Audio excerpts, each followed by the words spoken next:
Assalamualaikum warahmatullahi wabarakatuh. Perkenalkan, nama saya Nur Aini dari kelompok 5 kelas 2C Pendidikan Guru Sekolah Dasar.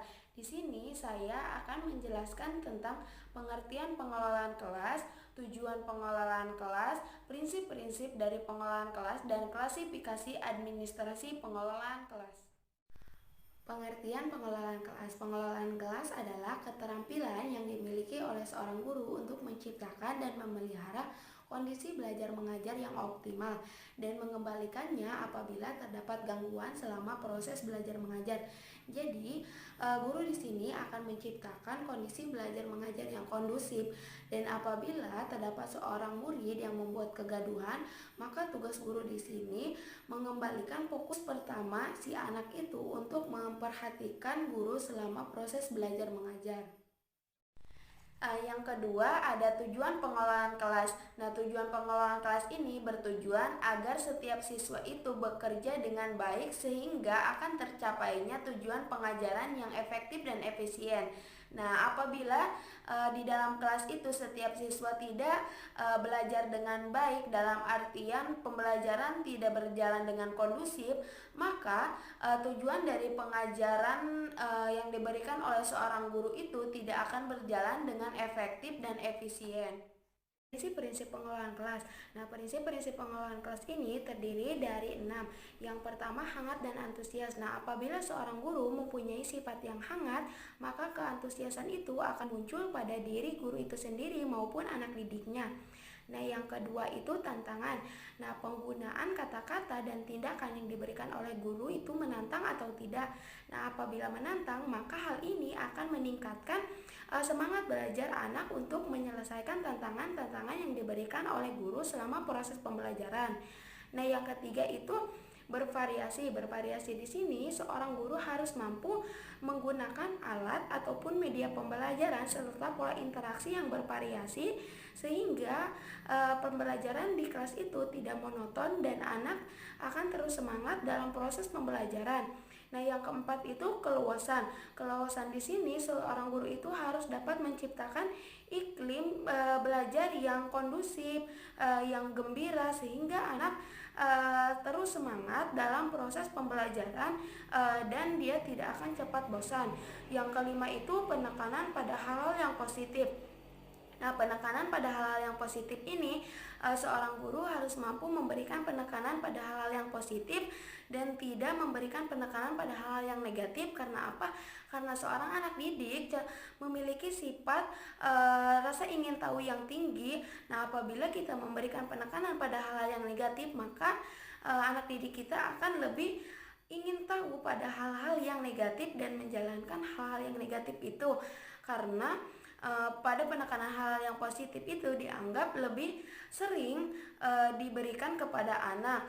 Yang keenam itu penanaman disiplin diri. Nah, penanaman disiplin diri ini secara tidak langsung telah diberikan selama proses pengelolaan kelas. Karena setiap proses pengelolaan kelas itu seorang guru akan mendisiplinkan anak untuk tidak membuat gaduh selama proses pembelajaran dan lain sebagainya. Selanjutnya ada klasifikasi administrasi kelas. Nah, klasifikasi administrasi kelas ini terdiri dari dua. Yang pertama itu administrasi pajangan atau dinding, dan yang kedua administrasi meja guru. Nah, administrasi pajangan atau dinding itu biasanya terdiri dari daftar pelajaran, daftar piket dari siswa, terus media pembelajaran, lambang negara, foto presiden dan wakil presiden Republik Indonesia, dan lain sebagainya. Nah, sedangkan administrasi meja guru itu biasanya diisi oleh program tahunan, program semester, buku paket, daftar absensi siswa, dan lain sebagainya. Saya Fadil Mawardi akan melanjutkan dari presentasi dari teman saya. Selanjutnya ada kegiatan administrasi kelas. Dalam kegiatan administrasi kelas ini terdapat 8 aspek pengelolaan kelas, yaitu mengecek kehadiran siswa, mengumpulkan hasil pekerjaan siswa, memeriksa dan menilai pekerjaan siswa tersebut, pendistribusian bahan dan alat, pengumpulan informasi, kelima mencatat data siswa, keenam pemeliharaan arsip, ketujuh ketujuh ada menyampaikan materi pembelajaran, dan yang terakhir ada memberikan tugas atau PR.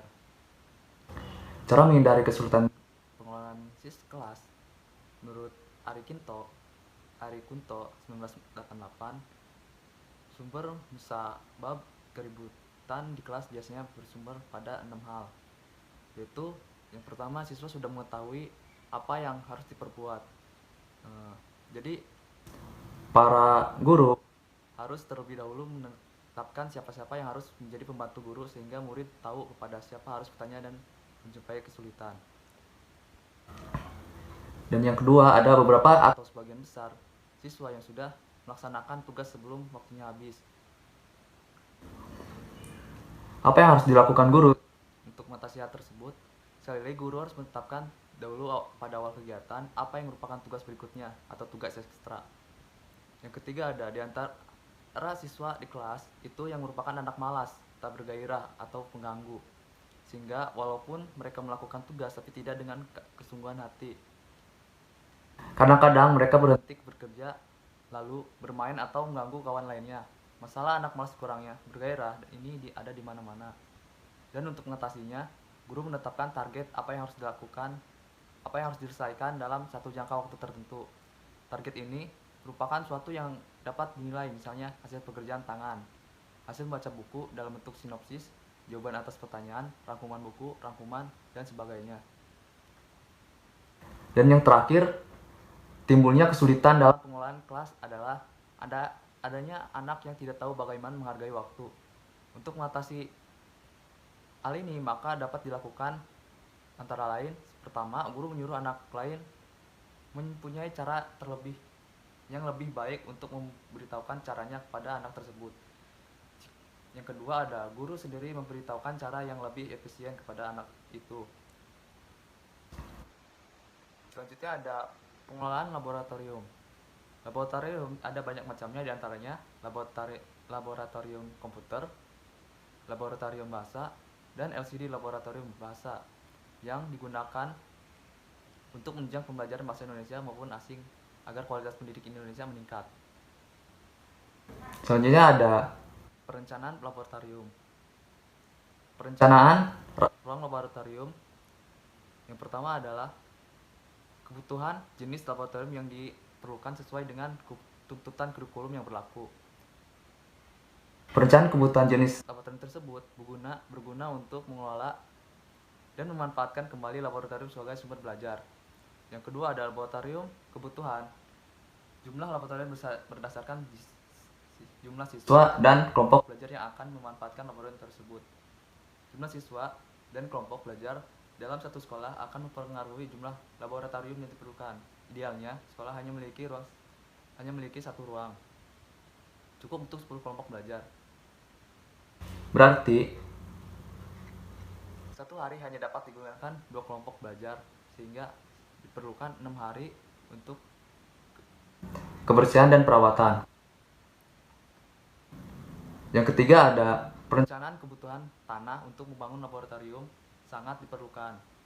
Apabila sekolah tidak memiliki tanah yang cukup untuk bangun ruang laboratorium, maka diupayakan ada satu ruangan untuk melakukan praktikum, karena hendaknya setiap sekolah memiliki sarana ruang laboratorium.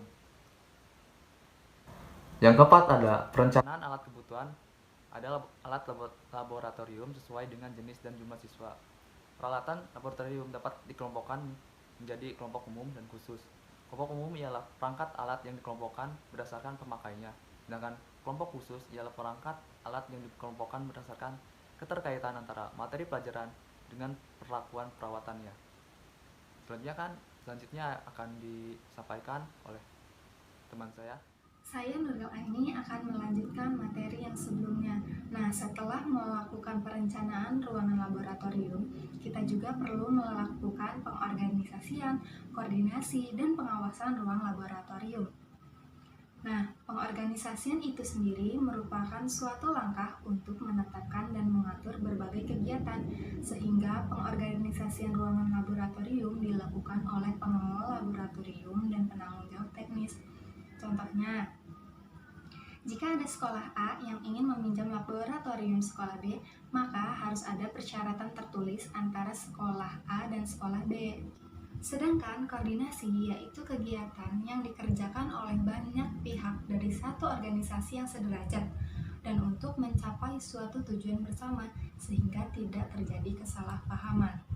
Contohnya, koordinasi yang dilakukan antara seluruh guru IPA di suatu sekolah untuk menetapkan jadwal penggunaan laboratorium. Selanjutnya harus ada kegiatan pengawasan ruang laboratorium.